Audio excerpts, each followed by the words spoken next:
Bonjour, comment ça va et comment va la santé?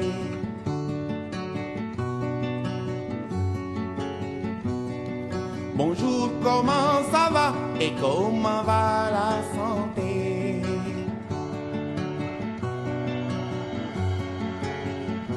Iwai werdi yaram nelen werle. Iwai werdi yaram kiwai werle. Changei tale payeku. Bonjour, comment ça va et comment va la santé? Salam alaikum chers amis téléspectateurs, yéen ñi safoo di seetaan chaîne Alba TV, la chaîne des valeurs. ñu am mbégte lool ak contentement delloo si fii ci poste de santé bu Randoulène ex-PMI jàkkaarloo fekk madame Talla di sage-femme fii ci poste de santé bi madame Talla salaamaaleykum. salaamaaleykum Oumou maa ngi leen di nuyu di leen dalal ci poste de santé Randoulène bi yow ak sa équipe bi nga àndal. merci beaucoup Tata tey jii kon ni ma leen ko annoncé woon la dernière fois ñu waxtaanee ci grossesse ak ci visite prénatale. Tata bu ma doon wax ci grossesse kañ lañu mën a wax ni jigéen ji dafa ëmb. waaw définition grossesse daal mën nañ ko tënk ci saay woo xamee ne am na doomu aadama buy commencé sosu ci doomu aadama bu jigéen waaw mën nañ ko tënk noonu daal. léegi mën a kañ grossesse ñaata étape la am tey quelles sont ces étapes. waaw ñun sage-femme yi dañuy faral di tënk ëmb ci ñetti étape ñetti weer yu njëkk yi nga xam ne ci la ñuy defee diagnostic de grossesse bi ne grossesse am na su amee ba pare dinañu xam ndax benn la am yooyu daa am yeneen jumtukaay yu ñu koy wan waaw bu loolu weesoo yeneen ñetti weer yi waaw ak ñetti weer yu mujj yi waaw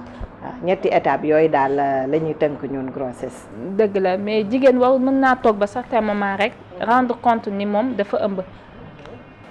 waaw bon jigéen yu bari comme ni ñuy wax rek loo xam-xam demb ma demb gën laa xam boppam ñi ci bari déjà su fekkee ne duñu mës nañu am doom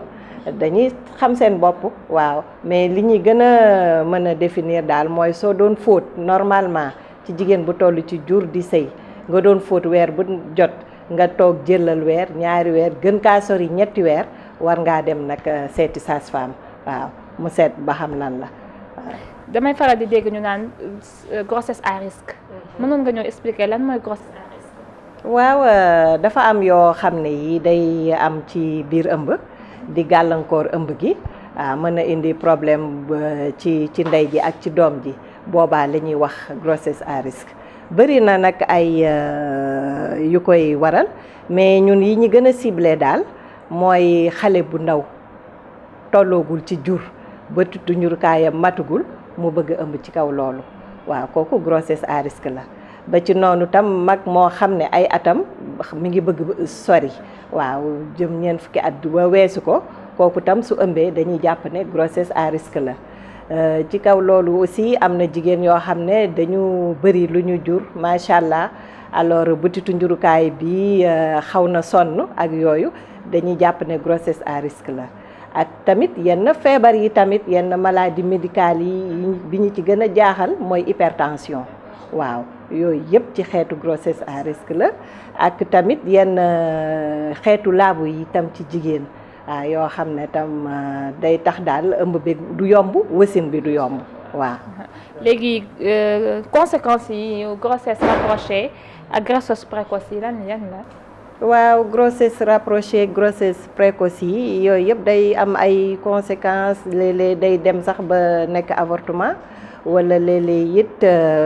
ñu am ci ay cas d'accouchement prématuré. ba ci ay nag complications au cours de l'accouchement ay saignement wag yi demee noonu daal. léegi normalement jigéen bu sentiree boppam ëmb ba ñu diagnostiqué ko. wax ko ni ko ni ëmb na am na beneen étape aussi bu mu war a suivre mooy les visites waaw léegi visites yi comment nu muy déroulé woo. kañ lañu war a commencer déjà les visites. waaw jigéen ji su yëgee rek ne moom am na lu ne ci moom rek war na dem seeti boppam. xam nga wax naa la fi léegi ne la jigéen bu doon fóot normalement mu toog weer ñaari weer ñetti weer gisul war na dem rapproché wu ci sage-femme am bu boobaa sage-femme bu defee diagnostic grossesse bi rek war na ko commencer suivre waaw parce que visite prénatale du acte préventif la du acte curatif du da ngay xaar ba yëg sa yaram lu la jaaxal nga dem waaw parce que grossesse du feebar état la waaw état la du feebar ñu bëri nag loolu la ñuy réeree mbir léeg-léeg ñu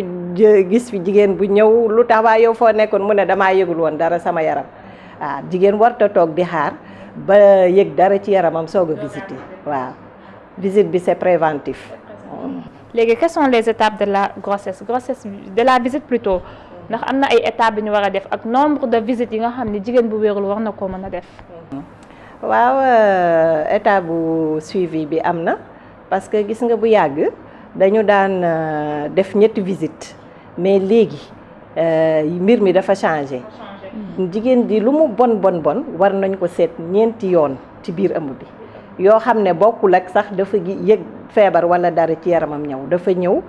visitu comme ni ma ko waxee léegi c'est préventif bon ñetti weer yu njëkk yi dafa war a ñëw su ñëwee ci boobaa la ñuy poser diagnostic grossesse bi suñu wóoree ne lii ëmb la ñu jox ko carnet commencer di ko suivre ci instant boobu ci la ñuy demander ay analyse xam nga am na feebar yoo xam ne day topp jigéen wérul sonal ko surtout début bi mën a créer ay avortement ak yi kenn xamul su boobaa yooyu dañ koy laaj seet ban groupe sanguin la bokk seet ndax amul ci xeetu feebar yooyu mën a yàq ëmb wala gàllankoor ko ci neneen alors def échographie aussi seet ba xam ndax doom ji benn la wala ñaar wala seet ndax jaar na yoon normal ndax fu mu samp na fa normal yooyu yëpp dañ koy seet ci ñetti weer yu njëkk yi waaw ci ñetti weer yu njëkk yooyu tamit dañuy supplémenter femme bi en fer dañ koy jox fer parce que xam nga su amee comme ni ma ko waxoon ci définition bi nga nekk doomu aadama am yàlla beneen doomu aadama bu mu def ci yow muy dund ci yow war na luñ lay supplémenter waaw muy fer su manqué ay vitamines ak yooyu ñu jox ko waaw ci ñetti weer yu njëkk yooyu war nañ ko ñàkk it defal ko vaccination antitétanique waaw ci ñetti weer yu njëkk yooyu ñun dinañ ci proposer femme bi ndax ñu dépister ko ci feebaru sida waaw ndax loolu boo gisee sage-femme yi di koy def léegi dañu gis ne mën nañu jàppale ci ñi nga xam ne yàlla nattoo na leen ko ñu jàppale leen ba seen doom juddu te du judduwaale doomu jàngoro bi actuellement nii daanaka daal gisaguñu benn xale bu juddu ànd ak doomu jàngoro sida xam nga loolu fekk waaw bu ko yaay ji amee mën nañu ko jàppale ba doom ji du ko am te du yem foofu yaay ji ci boppam dinañ ko toppatoo ba mu mën a dund normalement ak doomu jàngoro bi xam nga loolu am na solo waaw mais ça suppose que nag ñu mën a def dépistage bi teel ci ndey ji waaw ñetti weer yu njëkk yi daal yooyu dinañ koy def waaw su defee nag ñu joxaat ko rendez-vous au bout de 3 mois su ñëwee fekk mu am 6 mois 5-6 mois yooyu alors bu ñëwee maa ngi fàttali sax ne kii bi wax naa dañ ko war a ñàkk ci ñetti weer yu njëkk yi waaw am nañu calendrier vaccination boo xam ne bu ko suivre correctement da koy protéger doom ji mi ëmb ci tétanos waaw bu ñëwaatee deuxième rendez-vous ñetti weer yi ci topp dinañu ko consulter seet yaram seet suivi bi yëpp dañuy jël poids jël tension seet xoromam yëpp daal li ñu war a def ci moom ñu def ko demander waat beneen échographie waaw ci ñett ci deuxième visite bi bon échographie boobu moom dinañu wan doom ji nu muy évoluer ci biiram li ci ëpp âge boobu dañuy bon loolu yaay yi la intéressé papa yi xam sexe xale beeg yi demee noonu waaw alors dañuy permettre ñu xool ànd bi nu mu fu mu samp ndax baax na ndax ci ndox mi xale bi nekk quantité bi normal nag yooyu yëpp daal ñu seet suñ ko waree ñaxaat li ñu ci war a supplémenter ko en fer vitamine âge boobu it dinañ leen faral di jox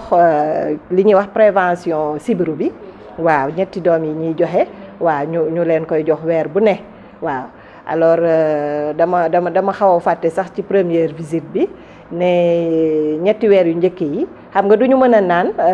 doom yi leen di aar ci sibiru bi ndax il faut ñu am ñeenti weer ba ñu yëg doom ji nu mu yëngatoo ci biir bi ñu soog leen a commencé jox supplément kii bi prévention sibiru bi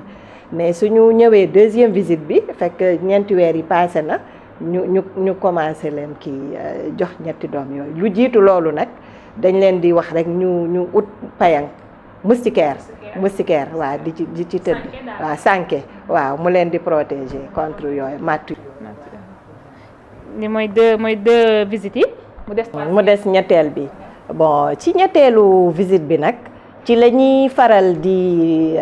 def ñun li ñuy wax fixer un pari d'accouchement si la ñuy seet surtout ba xam kii nan la war a accoucher man damay faral di wax sama malade yi ne leen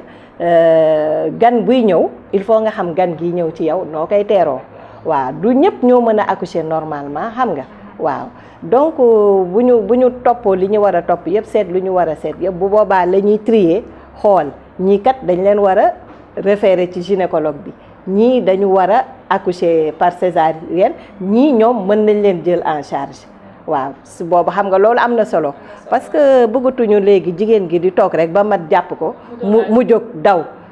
daw dem poste de santé ñu xool ne lii kat mënu nekk wala ñoom sax ñu yaakaar ne mën nañ ko fa rewle téye ko fa ba mujj gi ñu yëg ne problème am na ñu jàllale hôpital keneen jàllale lu nekk xaj na ci waaw lu nekk xaj na ci moo tax ci ñetti weer yu mujj yooyu la ñuy bëgg ñu waajal daal accouchement bi ba ci yaay ji ci boppam dañuy waxtaan ak moom mu waxtaan ak borom këram su mënee nekk su defee ñu préparer accouchement bi seet ndaw si fan la bëgg a accoucher parce que nit ki tam fi dal xelam foofu la war a accoucher loolu dafa am solo fi dal xelam mu préparer ko waajtal li ñuy wax valise bébé jël ay yéreem sër yi mu war a yóbbu maternité yépp dajale teg jël carnet de santé am na ko toppatoo bu baax teg jël toujours na yor weccit bu borom këram amul oto wala du fay nekk bu amee dëkkandoo bu am oto nay waxtaan ak moom xam nga kii ak moom lu baax ba heure bu mat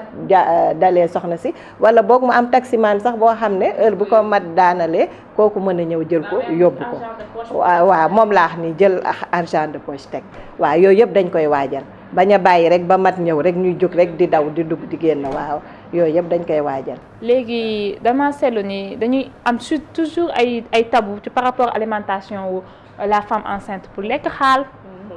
bul naan soow souvent day am ay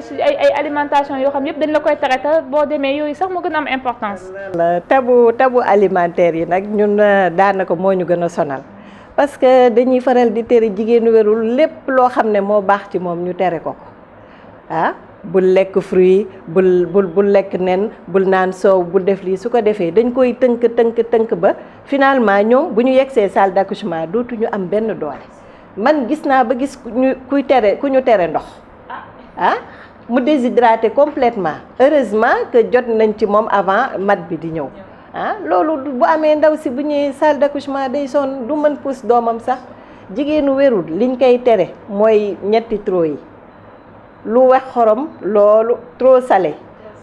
suukar su bëri trop sucré trop gras graisse gu bëri ak yooyu mais bu weesoo loolu na lekk ba suur naan ba màndi terewuñ ko leen waaw parce que am na luy dund ci moom mu war a toppatoo boppam ci état bu mu nekk ci la loolu di kii tam buñ ko tegalee ay tabu yu bëri dañuy indil ay problème surtout aussi ci le cadre du travail ndax dañuy dem ba nga boo diisee ñu naan la dangaa war di def nii di liggéey di jaabante di yooyu yëpp loolu tam dañ ci rencontrer ay problème parce que léeg-léeg da ngay gis jigéenu wéru rek mu romb lay dem biiram bu rëy nga ne ko yow mii war ngaa commencer doxantu fekk ne ay heure boobu dafa war a reposer ñun sage-femme yi bu ci tolloo ci doxantu bi ñun ñoo ko koy wax ensuite yenn xeetu liggéey yu metti yi ñun dañ ko tere mooy li ma fi wax léegi jàpp nit ki di ko liggéeyloo ba bu duggee salle d'accouchement benn doole bu mu poussé doomam du ko am du lekk bu baax liggéey bi dafa metti waaw yu demee ni ka café gu bëri ak ataaya bu bëri aussi dinañ leen koy faral di tere tamit waaw liggéey bu bëri bi dinañ koy tere bon beneen affaire sax dafa am ci prise en charge bu bees jigéenu wérul yi ci surtout ci affaire bu lekk biñ ci doon wax xam nga dañuy faral ñun ñetti yoon dañuy lekk ci bés bi mais jigéenu wérul yi dañ leen tegal la loi des 5 repas par jour war nañu bu ñu xëyee suba ñu ndékki diggante ndékki bi ak añ bi war nañu am lu ñu jël diggante añ bi ak reer bi maanaam njoganal war nañ ko def ce qui fait que au lieu de 3 repas ñoom war nañu def 5 repas par jour waaw en évitant rek li ma fi wax léegi trop salé trop sucré trop gras waaw mais lépp lu ñu jël ci légumes fruits ndox mu doy wàññiwul dara waaw amul problème. léegi si la femme tamit dañu ko programmé woon maanaam date d'accouchement mu dépassé ko. léegi lan la ci rôle sage-femme bi mu war a def. waaw yooyu yëpp day bokk ci suivi dernier tiers bi dernier tiers de la grossesse bi yooyu ñun ñëpp dañ koy détecter xam nga ak échographie yi ñuy demandé ñun yooyu dañ koy teel a xam bu dee ndaw si day ñëw visite normalement su naree lekk weeram rek ñun dañ koy xam waaw bu fekkee lu ñu war a référer la wax naa ko fi sànq si njëlbeen waxtaan bi ñu référer ko ci gynécologue bi waaw c'est ça ak tamit borom ñi nga xam ne mës nañ leen opérer sax waaw li ñuy tuddee ñun ay utérus cicatriciel du ñu leen téye di leen jéem a accoucher loo ba leneen am si waaw léegi ku mës a opérer rek dañuy jàpp ne butitu njurkaayam dafa oyof am na foo xam ne bu ci tolloo bu duggee si kii bu mujj bi pàcc bu mujj bi rek dañ koy booleeg gynécologue bi waaw ñun daal dañuy liggéey bu baax en collaboration étroite collaboration avec les gynécologues. Chers amis téléspectateurs li leen indiloon fii ci poste de santé bu Randoulène madame Talla mot de la fin. waaw maa ngi leen di gërëm di leen sant Oumou alors di wax sunu famille nañu approché poste de santé bi waaw nañuy ñëw di visite si goro yi nañuy indi seen belle-fille yi ñuy visite si jëkkër yi nañuy accompagner seen soxna yi ñu ñëw parce que man bala maa kontaan rek ma gis ko ànd ak alaajaam ñëw visite waaw non nañuy ñëw man moom dëgg man su ma gisee sax ku toog ànd ak jëkkëram dama leen daal di woo man duma leen sax rangloo nañu ñëw nañ leen accompagner nañu ñëw nañuy indi xale yi ñi kii poste baa ngi noonu seen poste la macha allah. waaw kontaan nañ loolu tata ñuy wax jigéen ñi aussi ñu toll ci ëmb ak wasin nañuy dem di visite ji bu ñu toog di sentir ba toog fekk c'est trop tard ñu doogaa sentir seen bopp doogaa dem ñi toll ci ñi nekk ci en état de grossesse aussi nañuy utiliser seen fer yi di ko naan ndax importance loolu am na importance loolu fer yi ñuy utiliser ndax risque day wàññi risque d'anémie bi waaw surtout anémie bi dafa xaw a sonal trop les sages-femmes nañuy utiliser seen fer yi di xool seen alimentation di ko nourrir comme totalement bañ a changer aussi seen habitude li ñu daan lekk bëgg a lekk yépp ñu bañ. waaw nañuy rapprocher ci sage-femme yi lu leen jaaxal ñu ñëw ñu laajte waaw ñun on est là pour ñoom yàlla xam na ko. dëgg la merci beaucoup madame Talla kontaan naa lool sa disponibilité boobu ba tey maa ngi lay woo di la sonal mais aujourd'hui tamit kon ni ma ko waxoon temps Fatou rek lundi la te da ngeen may permettre ma tourner sama émission kontaan naa lool poste de santé bu Randoulène ñu nekk sama partenaire numéro 1 fii ci ëttu wérgu yaram maa ngi remercier aussi Nafi Création mi nekk en face cathédrale Sainte-Anne numéro am di 78 634 77 21 pour la belle tenue ba beneen yoon incha allah ci beneen numéro merci beaucoup.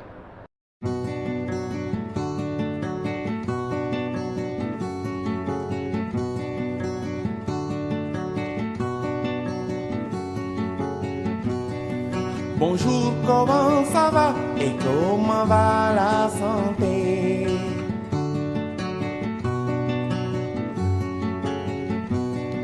Bonjour, comment ça va et comment va